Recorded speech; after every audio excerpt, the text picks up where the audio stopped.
Hey guys, it's me, EODGamer here, and this video is really going to do a deep dive on the speed stat and how you can actually manipulate it to get more turns in the memory of chaos, and what exactly these numbers mean and how you can calculate it on your own very easily as well. Now first things first, if there's only one thing like the TLDR you want to take away from this entire video is the magic number 134. As you can see here, my Silver Wolf speed is 134, whereas my blade speed was intentionally made to be 132, which is lower than the 134 threshold as well. So as you can see here, if I hit with Silver Wolf, and this applies to like every single level of the Memory of Chaos, is fixed. So if I hit this mob here, you can see real quick, she still goes before the turn ends, which means that she can take 2 turns on average every single Memory of Chaos cycle. This is massively important because as you can see here, Blade, he goes after the turn counter has end. This can make like the difference, especially if you're trying to push and clear within the round. Very, very important to note as well. So I'm just going to go ahead and smack this guy. You can see real quick that he immediately starts his turn after the turn cycle as well. The next question that we want to know is what happens if you have like speed buffers in between and stuff like that. Will these numbers change, and how does like action advance affect all these numbers as well? That's the second part of this video, which we are going to go in real quick. Let me just back off and go to a note that I think is going to be much easier to explain. Okay, so now that we know the magic number of speed, we want to understand how did that number 134 come about. So the first thing that we need to know, these numbers here don't just come about randomly out of magic. It actually comes based on, this is of course the first unit that starts his turn, but how it works, every round has 10100 units to clear. So for example, when I click the start battle icon, each of them will have a certain number of turn units to go, and once Ireland, because he's like the fastest character currently on the battlefield, reaches his turn, each of them will have an individual amount that they need to clear respectively. So how do you calculate this number that appears here? For example, now my Ireland speed is 159. What I'll be doing is actually taking this 10100 divided by 59, or 159 rather. This will give me somewhere around like 63.5, which rounded up should be 64 as well. So as we can see here, it doesn't show the number here real quick, but how we can do this is if he is attacking and this number here is 64, once the numbers here appear, whatever is like 4 turns next, so the next in line will take 4 turn units here, this number will decrease by the equivalent amount. So the number that we see that should be appearing here should be 60, because if it's Bronya's turn, there will be 0 turns taken by her.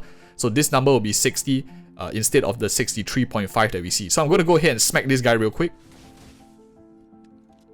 So as you can see, Bronya here has 0 turns left on her cycle, and now Ireland here has 60. So basically, once the numbers appear here, it will act in order. So once Esta's turn, this guy will take like 5 more units to go, and same, like if it's Esta's turn, Ireland will only have 40 turn units left over here. So once the numbers are here, it's like has all been calculated already based on that number that we talked about, the 10100 divided by the character's speed as well. So that is something very important to note.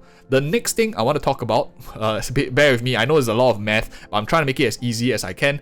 The next thing of course is action advance. One thing to know is when Bronya does her normal attack here, you see that she goes slightly faster than Ireland, who makes no sense because she's technically slower than Ireland. But action advance does change up this turn order a little bit, and how it's actually calculated. For example, if you can see her amount of speed here, I have her at like exactly 150. So if I take 10100 divided by 150, I actually get 67.3 counter. So the turn units that should have been here should have been 67.3, which means that she should be somewhere around here.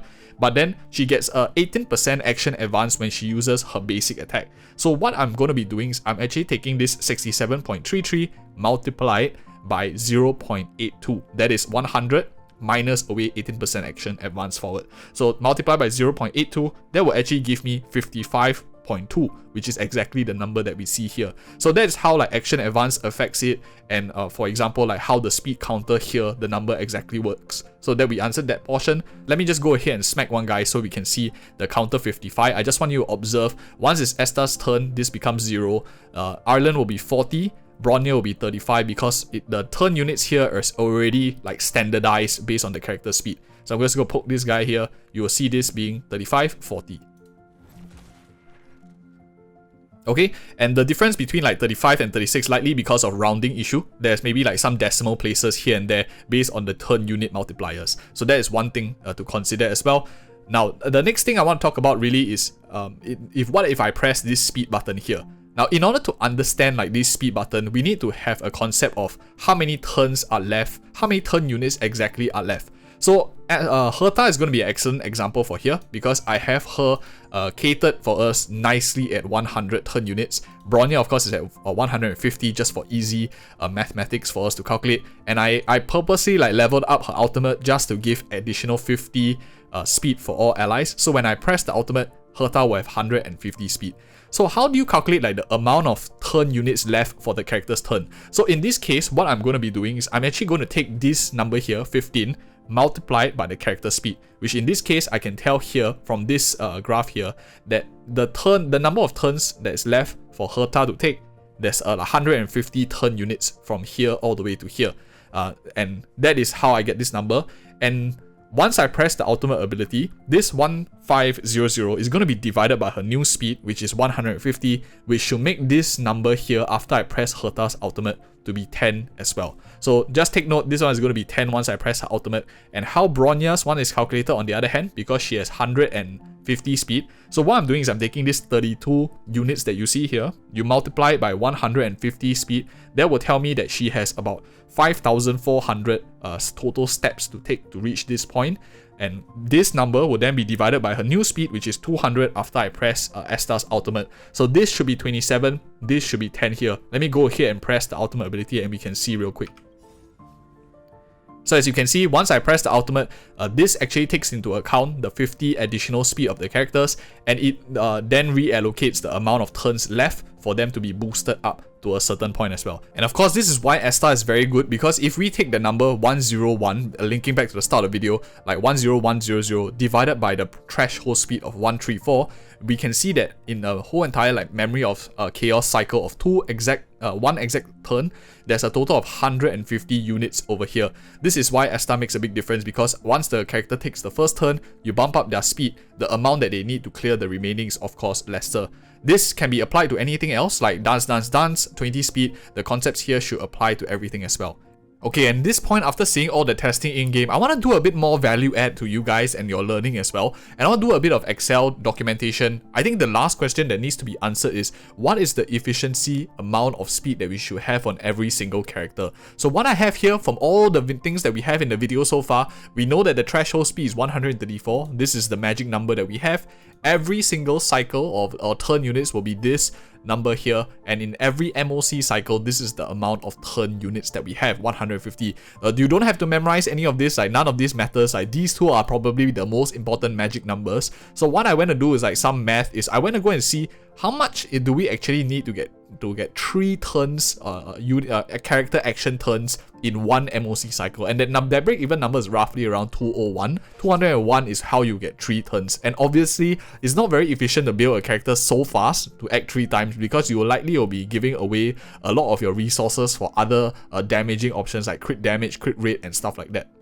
So here's the thing, I went to actually go ahead and plot every single number of actions for example in the memory of chaos. We know that there are 10 cycles on each half, so I use the basis of 10, and this is the amount of speed that a character has when they are taking that amount of actions for the entirety of like the 10 cycles. So of course, as you can see, if you have only if you want to only take 1 action per turn, your character needs roughly around a base speed of 67, and that will be enough. This of course doesn't include like action advance, doesn't include anything like speed modifiers and stuff like this. Is just plain vanilla. We talked about all the modifiers already in the video and how it affects the calculation at every single point of time.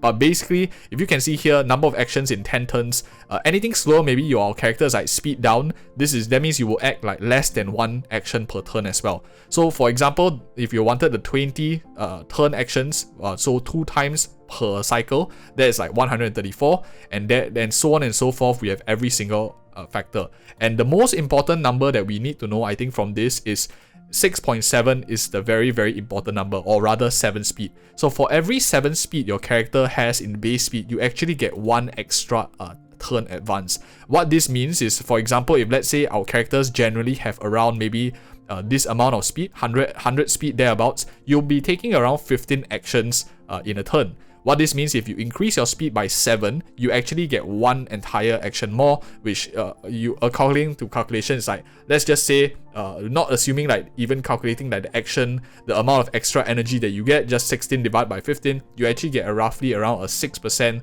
to 7% increase in damage just by increasing your speed by 7 speed. So every 1 speed is roughly around 1%, not to mention like the additional energy restoration that you get for your character as well. Of course, as you go up, there is a diminishing return. Every speed that you get is much lesser. So this can easily be taken. For example, right now, I'm just going to, let's just use this box over here.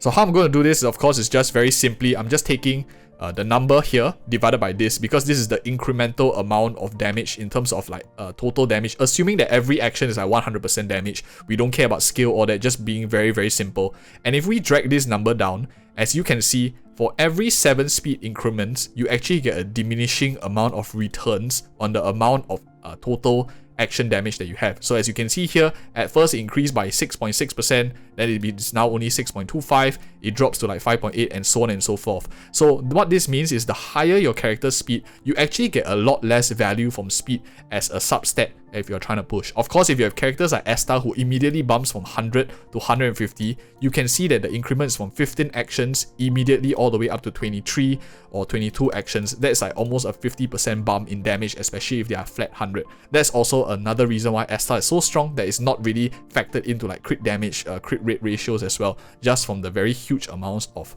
speed that she buffs as well. So taking this into account, I think this is super important. But after that, of course, I plotted a chart here that I think is pretty nice to see here. And if you found this video helpful, I'll probably be doing up a spreadsheet on like this chart if I plot all of this up, and I'll put it up on hsrguide.com. You guys can check it out if you're interested. Thank you so much for watching this video. If you found it helpful, do give me a like, comment, and subscribe for more of such future content as well. Thanks so much for watching. See you in the next video.